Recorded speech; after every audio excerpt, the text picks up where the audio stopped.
যে আল্লাহর দেওয়া সম্পদ না হলে আপনি 1 সেকেন্ড না, 1 ন্যানো সেকেন্ড না, 1 মাইক্রো সেকেন্ড চলতে পারেন না। যিনি বলেন আমার আগামী মাস কিভাবে চলবে, আর আপনার 1 সেকেন্ড কিভাবে চলবে আপনি বুঝেন না? যে কার্বন ডাই অক্সাইডটা ছেড়েছেন আর যে অক্সিজেনটা গ্রহণ করবেন, এটা যদি এখন অনুমোদন না হয়, কত টাকা বিল পরিশোধ করেছেন এই অক্সিজেনের জন্য? অনলাইনে না অ্যানালগে জমা দেন? কোন অ্যাকাউন্টে জমা দেন? এটা কোন অ্যাকাউন্টে? এত কি ভাবেন ভবিষ্যৎ? ভবিষ্যৎ কি? ভবিষ্যৎ তো অক্সিজেন।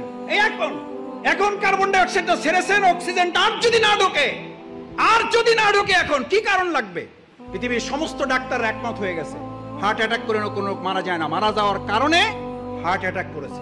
স্ট্রোক করে মারা যায় না, মারা যাওয়ার জন্য স্ট্রোক। আল্লাহর কাছে জিব্রাইল আমিন না, আজরাইল জান কবজ করার ফেরেশতাকে বললেন, আল্লাহ এমন দায়িত্ব দিয়েছে, লোকেরা তো আমার সেই পরিমাণ গালাগালি করবে যে এই লোকটার জন্য আমরা মারা যাইতেছি। আল্লাহ তাআলা বলেন, তোমার কোনো অসুবিধা নেই, ব্যবস্থা করে দেবো। লোকেরা তোমার কথা মনেও রাখবে না, তোমার কথা স্মরণও করবে না, তোমার উচ্চারণও করবে না। ওরা বলবে গাড়ির অ্যাক্সিডেন্ট করে মারা গেছে, গাড়িরই গালাগালি করবে। ওরা হসপিটালকে গালাগালি করবে, ওরা ডাক্তারকে গালাগালি করবে, ওরা সংগঠনের মিছিলকে গালাগালি করবে। আল্লাহ আমাদের মাফ করুন।